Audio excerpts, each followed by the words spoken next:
I really think that there's an attempt in our day, and some of it's well-meaning, but I think a lot of it's misguided, to really come up with philosophical explanations for the divine mysteries that we believe.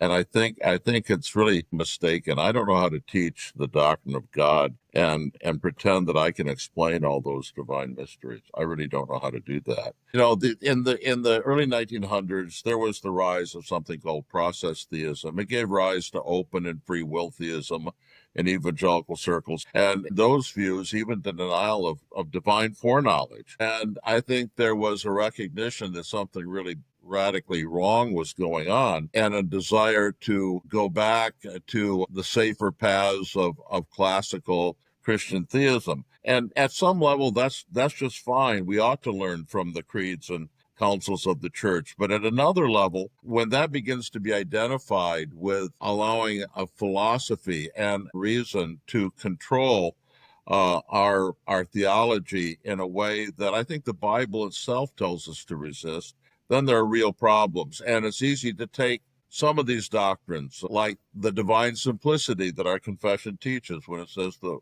God does not have a body or parts or passions. It's easy to take that too far and begin to set those up as some sort of supreme premise and deduce all sorts of things from them that actually our Baptist forefathers and our forefathers did not deduce from them. One of the things that some hyper-Calvinists have deduced from their hard and hyper doctrine of simplicity has been a denial of the free offer of the gospel. It was one of Hoeksema's arguments against the free offer of the gospel. And I certainly hold what the confession teaches, and I think the Bible teaches, the doctrine of divine simplicity. I think it's taught clearly in the Bible, but at the same time, it can't be set up as some sort of exclusive and universal paradigm and exalted to a position that is over every other thing the Bible teaches. And I think that's a mistake.